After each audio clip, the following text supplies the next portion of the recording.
My presentation is on the geomorphology and human evolution in the Danakil Depression. This region is located in northern Ethiopia and also covers some of Eritrea and Djibouti.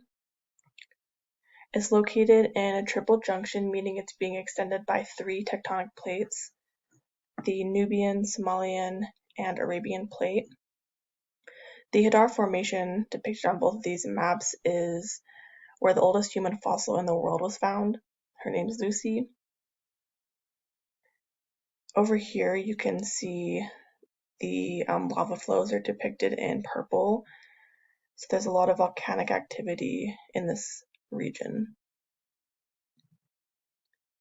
And also a very low elevation. The Erta Ale volcano is often referred to as the lava lake volcano. Is part of a volcanic chain running along the northern region of the Danakil Depression. Erta Ale is a basaltic shield volcano.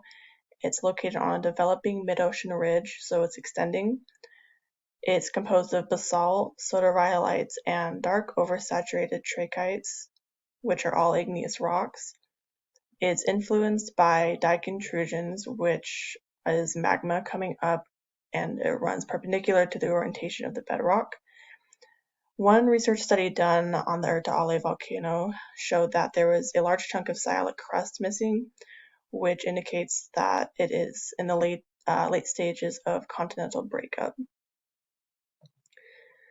The Dalal geothermal region is composed of mainly the Dalal Dome, Gatale Lake, and the Black Pool.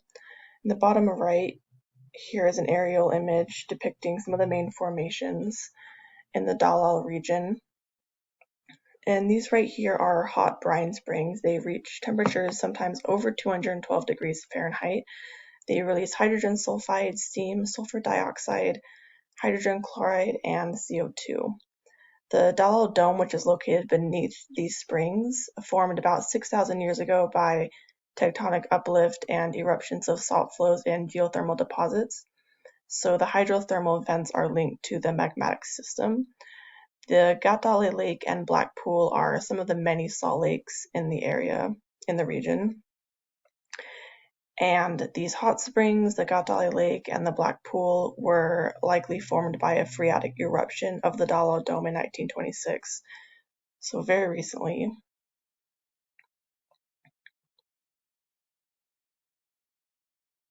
Also, one more thing about this region specifically, especially in the area where the brine springs are, it's very, very toxic air due to these chemicals that are being released. So no plants or animals can live here. And if you visit, you actually have to wear a hazmat suit or else you could die.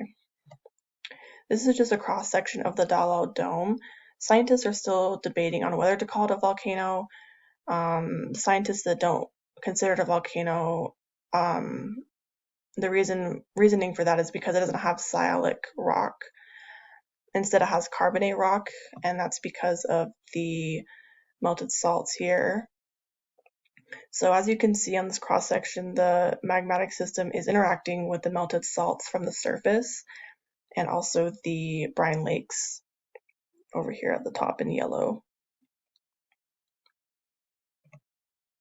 The Asali Salt Plain is a remnant of the Red Sea. About 200,000 years ago, the entire Danakil Depression was covered by the Red Sea, and up until about 32,000 years ago, it was covered by a residual marine lake.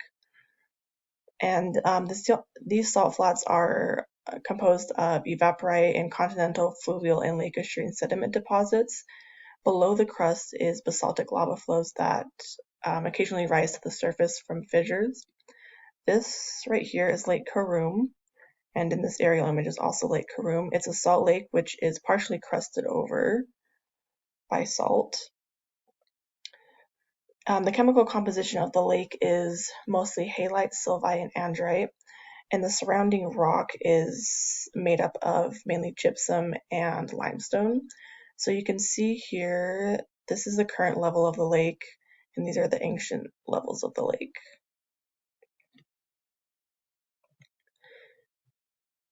The Hadar Formation in Ethiopia has preserved 90% of the known fossil remains of Australopithecus afarensis, which is a early human ancestor that lived about 3.9 to 2.9 million years ago. And Lucy is the oldest human fossil found on Earth, actually, and dated at 3.2 million years old. This is Lucy.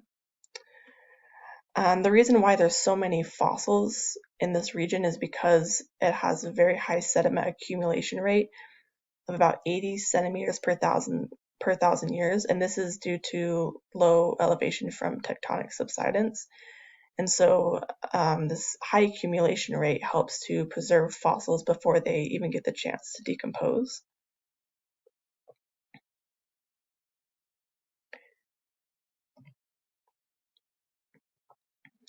So on the left here is a study done on the Turkana Basin, which is in the southern region of Ethiopia, in a little bit of northern Kenya. And this map doesn't really get it, but a little bit of South Sudan, which is not on the map. And then this is the Danakil Depression right here. So the study was done on the mammalian fossils in the region. And it was found that especially between 2.8 and 2.6 million years ago, so like right here, there was an increase of faunal turnover and increase of grassland adapted species.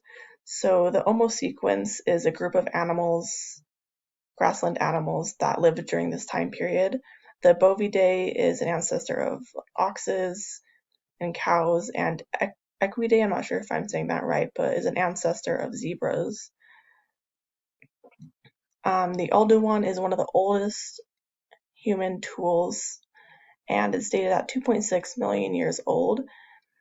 This was actually found in the Hadar region, and it had the technology of this tool compared to tools dated at 3.3 million years old indicate that during this time period there was an increase in mammals which widened early human diets. So these humans had to adapt to this by new foraging strategies, which are shown in the tools.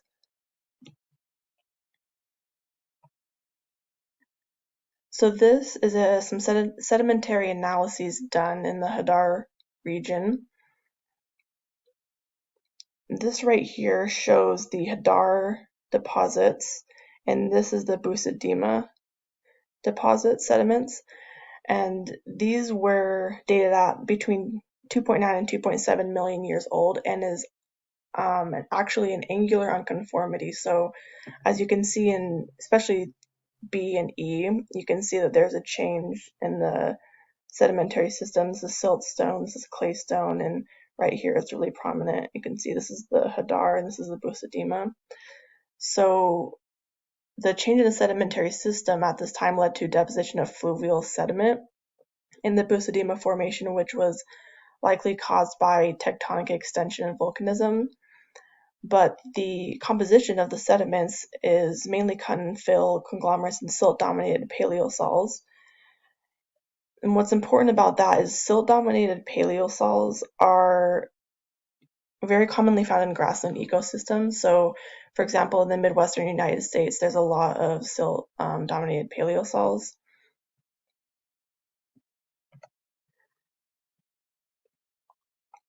So, just kind of putting everything together, volcanic activity and tectonic extension were present at least since the early Pliocene, so about 5 million years ago. But the geothermal springs and other features associated with harsh environmental conditions occurred much more recently, starting around 6,000 years ago. So this explains why, this partially explains why the oldest human fossils were found in this region, but now it's such a harsh and toxic environment. So 2.7 million years ago, there was an increase in silt-dominated paleosols in the Danakil Depression, which, as I mentioned earlier, are associated with grassland ecosystems. About 2.6 million years ago, there was an increased tool complexity, which are associated with dietary adaptations due to an increase in mammals. And about 2.5 million years ago in Turkana Basin, which is in southern Ethiopia, there was an increase of grassland mammals found in the study they did digging up fossils in the region. So according to the study, they indicated that the Turkana Basin was a grassland ecosystem at this time. So essentially, I'm suggesting that between 2.5 and 2.7 million years ago, the Danakil Depression was also a grassland ecosystem, which allowed for human evolution and more complex technological adaptations. And these are my sources.